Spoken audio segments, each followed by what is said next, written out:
कुछ नहीं है। तुमने किसी का नहीं बिगाड़ा, तो मैं लिख के देता हूं, तुम्हारा विधाता कभी नहीं बिगाड़ेंगे, और तुमने बिगाड़ा है तुम्हारा बनेगा नहीं। इसलिए धर्म क्या है मनुष्य का? सत्य बोलना। धर्म न दूसर सत्य समाना। सत्य से बड़ा कोई धर्म नहीं है, सत्य ही सबसे बड़ा धर्म है। सत्य बोला करो।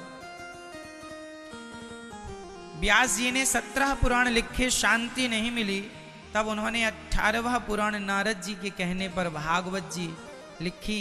18वां पुराण श्रीमद् भागवत महापुराण।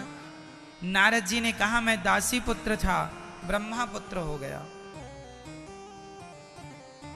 मैं ब्रह्मा पुत्र बन गया संतों की कृपा से। जीवन में संतों की शरणागति बहुत महत्वपूर्ण है। जब तक आप किसी संत की शरण में नहीं जाएंगे, जब तक सत्संग नहीं करेंगे, तब तक बुद्धि विवेक सही होने वाली नहीं है। इसलिए संगत से गुण आते हैं, संगत से गुण जाए। लोहा जड़ा जहाज में, पानी में उतर आए।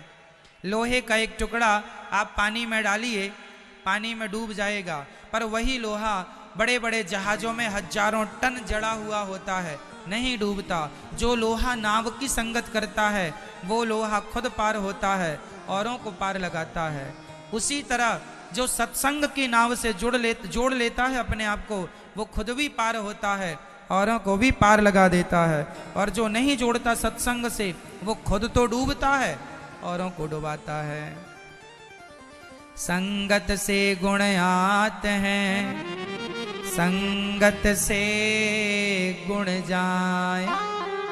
लोहा जड़ा जहाज में, पानी में उतरा। संगत की बड़ी महिमा गाई है। व्यास जी ने महाभारत लिखा। महाभारत क्या अद्भुत। महाभारत से अपनी बात को शुरू करते हैं। आप लोगों ने महाभारत पढ़ा है, सुना है?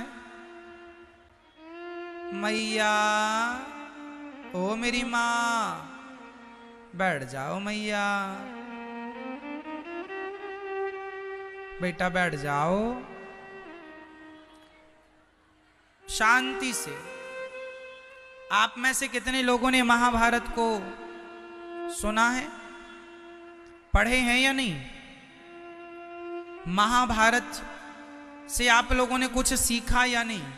महाभारत आज के लोगों को बहुत कुछ सिखाने वाला है, खासकर युवाओं को। यूथ बहुत कुछ सीख सकते हैं महाभारत से। क्या? प्रारंभ करते हैं हम महाभारत की एक घटना से, आपको समझा रहे हैं, सिखा रहे हैं। मैया ओ मेरी मां, नींद आ रही है? आज तो बता देना मेरी मां, लोरी सुना देंगे। वैसे फागुन का महीना चल रहा है ना, इसमें आलस्य ज्यादा आता है।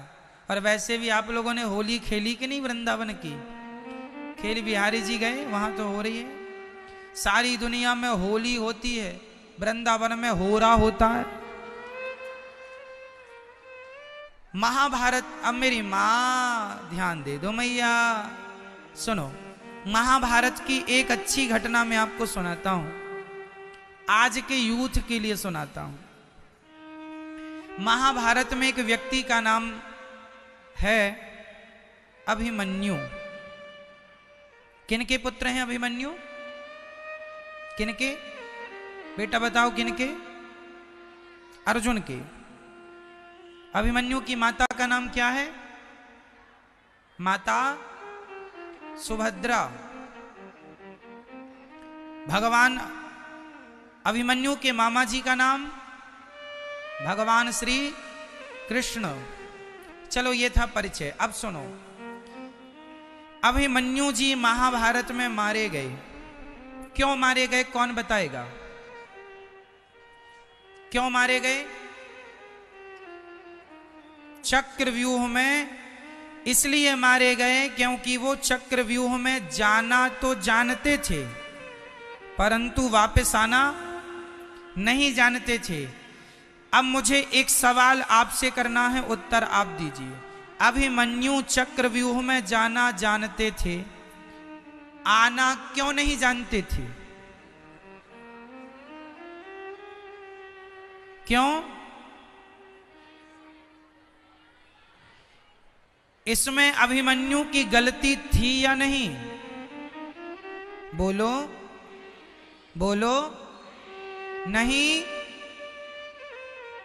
आप कह रहे हैं नहीं, मतलब आप गलत का पक्ष ले रहे हैं। अब मैं आपको बताता हूं। अभिमन्यु ने चक्रव्यूह में जाना मां के पेट में सीख लिया था। एक दिन अभिमन्यु की माता उनको अर्जुन बता रहे थे कि चक्रव्यूह में ऐसे जाया जाता है, ऐसे उसे भेदन किया जाता है। तो गर्भ में अभिमन्यु थे सुभद्रा के, वो सब सुन रहे थे। पर जब अर्जुन आने की वापसी बताने लगे तो माता सुभद्रा को नींद आ गई।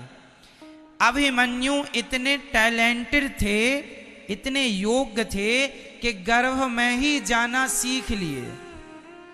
तो अब मुझे बताओ कि अभिमन्यु ने गर्भ में चक्रव्यूह में जाना सीख लिया, तो जब पैदा भये थे 10 साल के थे अभिमन्यु जी, आप 15 साल के थे, तो अपनी विद्या को अपडेट क्यों नहीं की? पिता से क्यों नहीं कहा पिताजी जाना तो सिखा दिया है, वापस आना सिखा दीजिए? क्यों नहीं अपडेट की आपने अपनी विद्या को?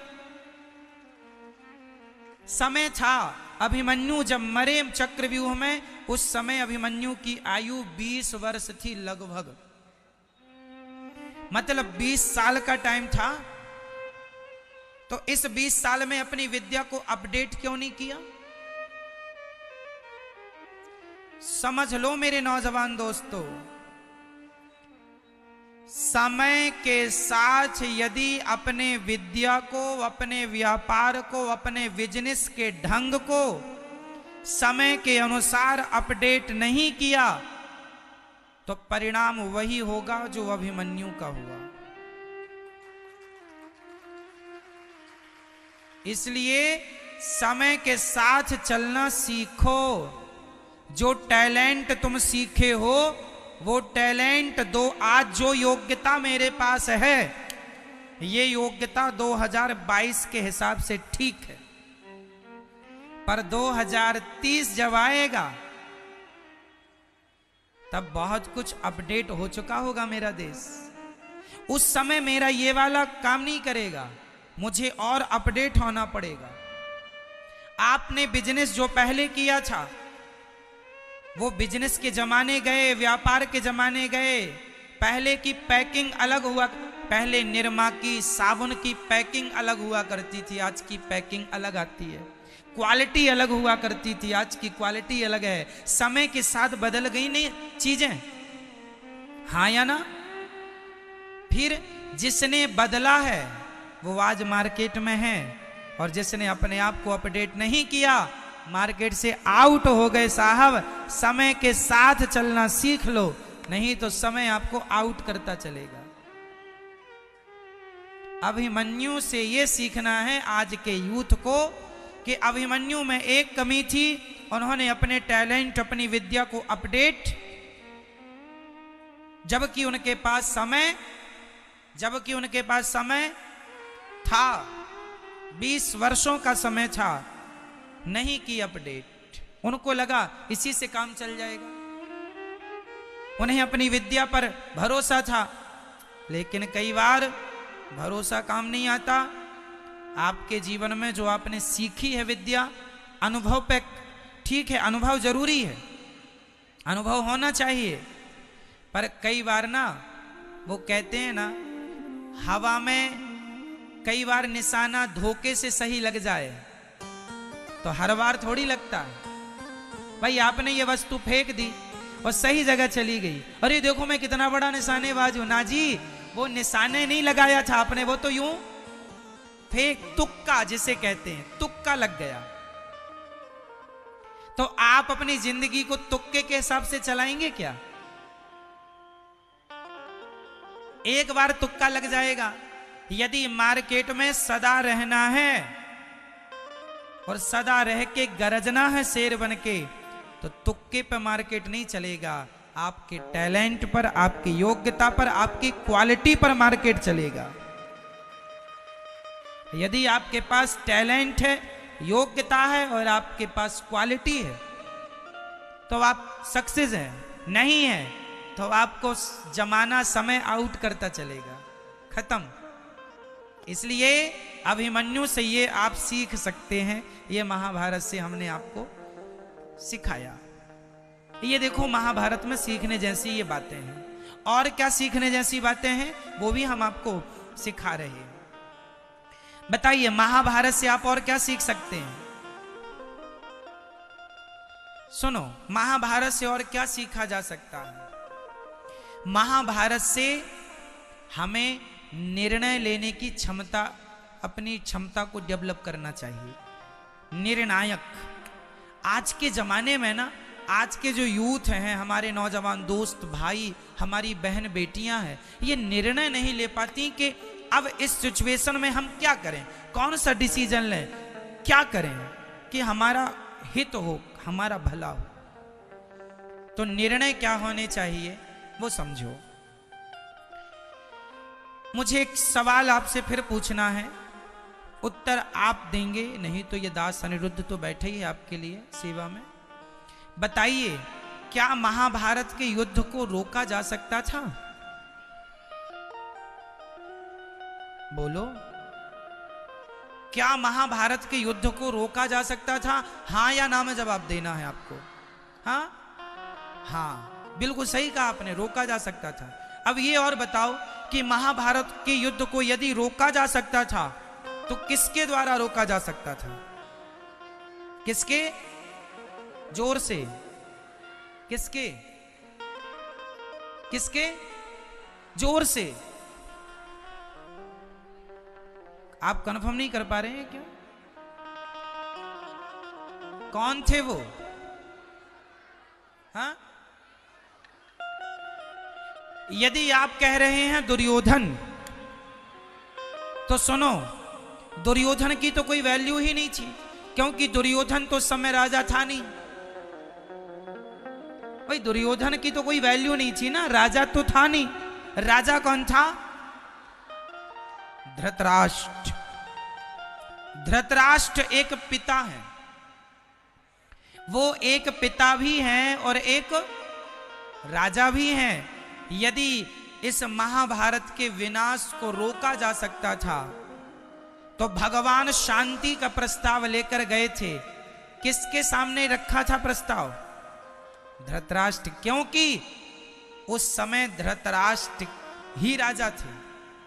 तो धृतराष्ट्र को चाहिए था कि वो अपने बच्चों के हित की ना सोचें, वो अपने देश के हित की सोचते तो महाभारत ना होता। व्यक्ति जब अपना हित देखता है, आप देख लो, आज भाई भाई में झगड़ा इसलिए होता है, एक भाई जब अपना हित देखता है तो झगड़ा होता है।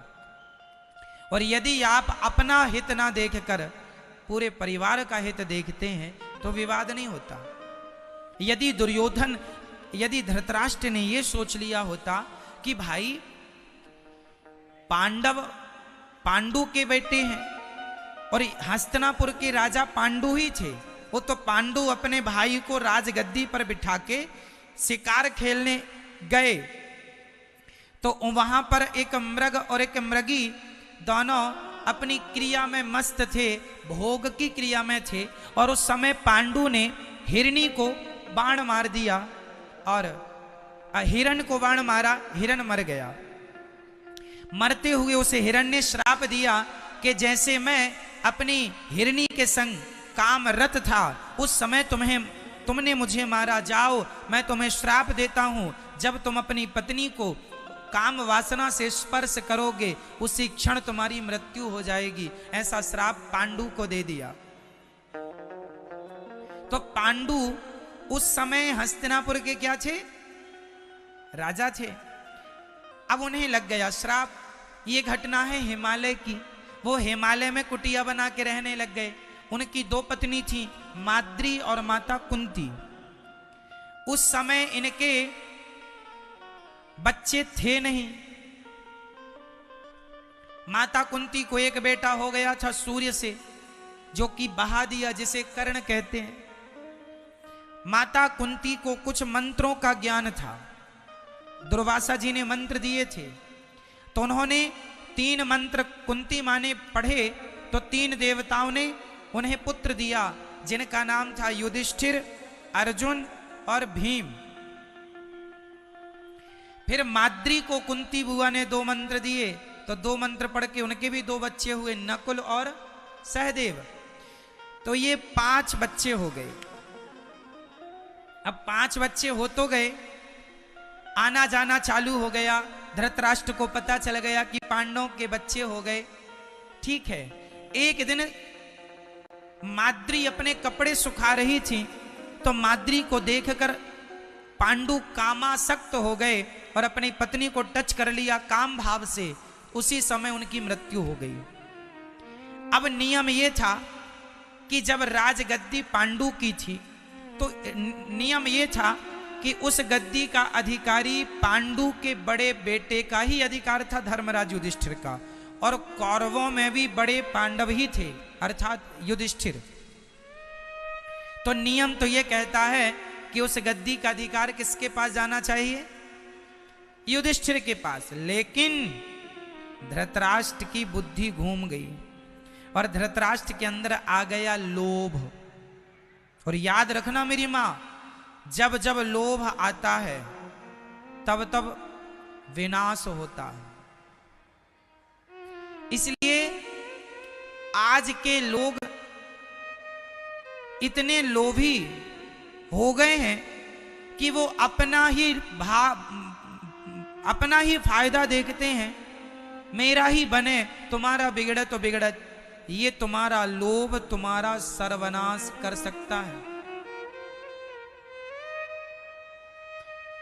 धृतराष्ट्र को लोभ आ गया कि पांडव तो छोटे छोटे हैं, मैं नहीं देता राज्य, क्या कर लोगे? विदुर जी ने समझाया, पितामह ने समझाया, पर अंधे धृतराष्ट्र जी को समझ में। और फिर इनका पुत्र बड़ा हुआ दुर्योधन, तो पुत्र मोह पड़ गए। मेरा बेटा, मेरा दुर्योधन। जान रहे हैं कि बेटा नालायक है। धृतराष्ट्र के सामने ही द्रौपदी की साड़ी खिंच रही है। बाप के सामने बेटा अपनी भौजाई के कपड़े उतार रहा है। जरा देखना, द्रौपदी भौजाई भाई की पत्नी ही तो है। हमारे यहां भौजाई को, भाभी को मां मानते हैं। हमारे यहां भाभी को किस दृष्टि से देखते हैं? माता। तो दुर्योधन अपनी भौजाई, अपनी भाभी के कपड़े उतार रहा है। किसके सामने? अपने बाप के सामने। सुनिएगा, अपने बाप के सामने अपनी भौजाई के कपड़े उतार रहा है। परिणाम जानते हैं? क्या धृतराष्ट्र का यह धर्म नहीं था कि दुर्योधन के गाल में एक थप्पड़ मारते? ए दुष्ट, क्या कर रहा है? एक नारी का अपमान। पांडवों को तूने जीत लिया, जुआ में जीत लिया, यहां तक सही था, पर एक नारी को तू निर्वस्त्र कर रहा है। रोकना था पिता को, नहीं रोका। सुनना मेरी मां, आजकल भी कुछ पिता धृतराष्ट्र हैं। आपको पता है आपका बेटा गलत कर रहा है, फिर भी आप अंधे बने हैं। नहीं नहीं, हमने तो कुछ देखा ही नहीं है, हमें तो कुछ मालूम ही नहीं है। जब तुम अपने बच्चों की गलतियों पर धृतराष्ट्र बन जाओगे, तो तुम्हारे बच्चों का नाश वैसे ही होगा जैसे धृतराष्ट्र के आगे पांडवों, कौरवों का नाश हो गया। दुर्योधन इत्यादि 100 की 100 समाप्त हो गए, केवल एक गलती के कारण। आपने विरोध क्यों नहीं किया? तुम्हारा बेटा गलत करेगा तो आप इसलिए नहीं बोलेंगे क्योंकि आपका बेटा है।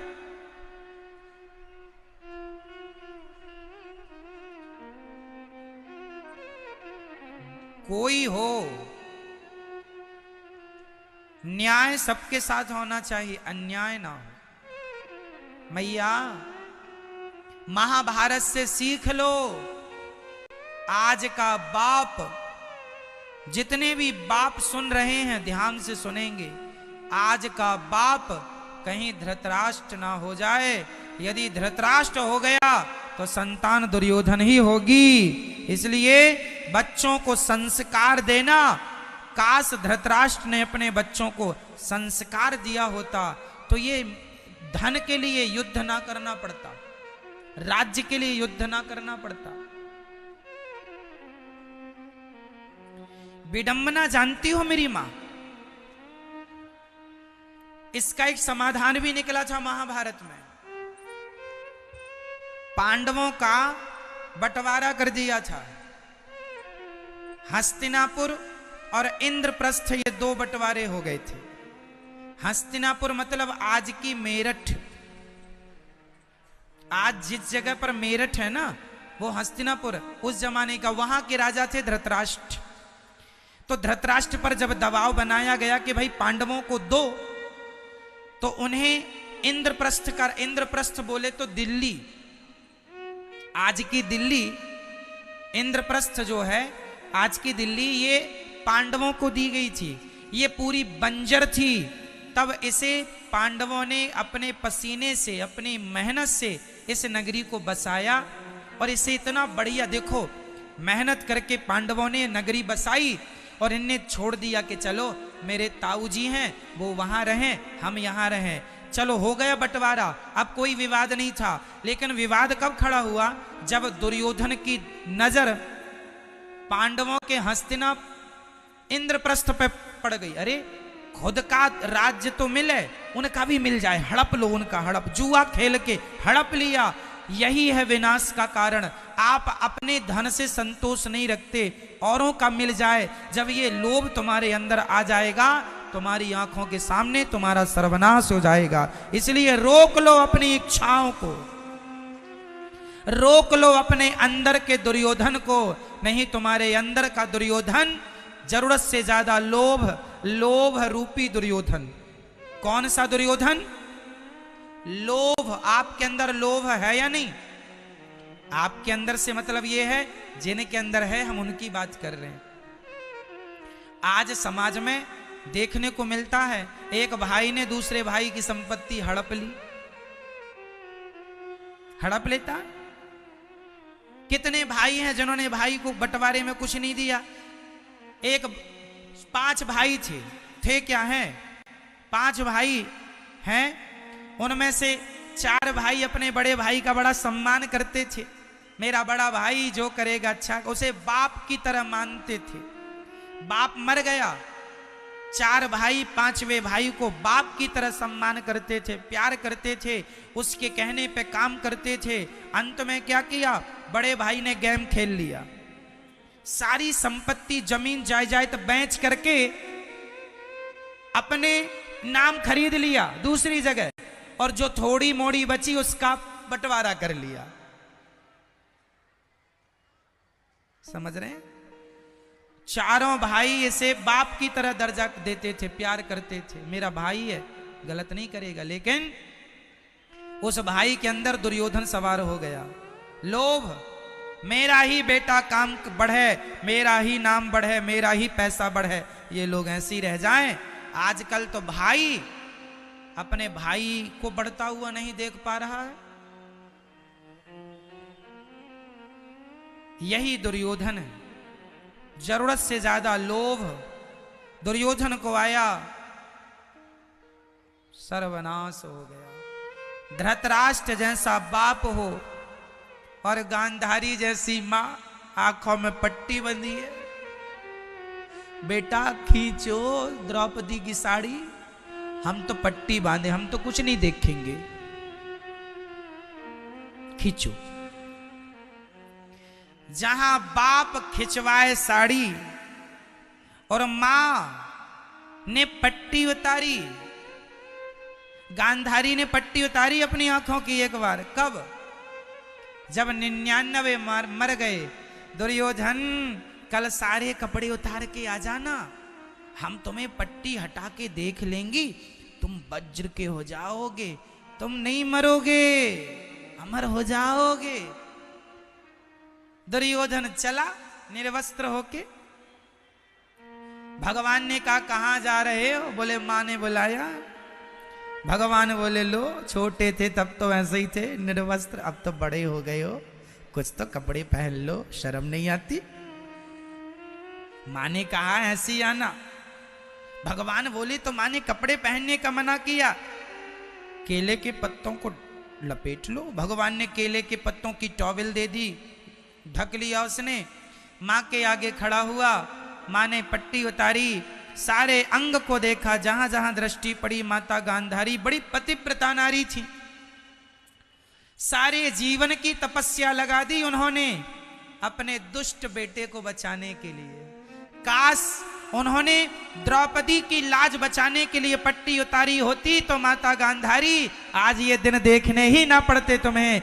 जहां पट्टी उतारनी थी वहां तो उतारी नहीं, और जहां उतारनी नहीं है वहां तुम उतारे बैठे हो।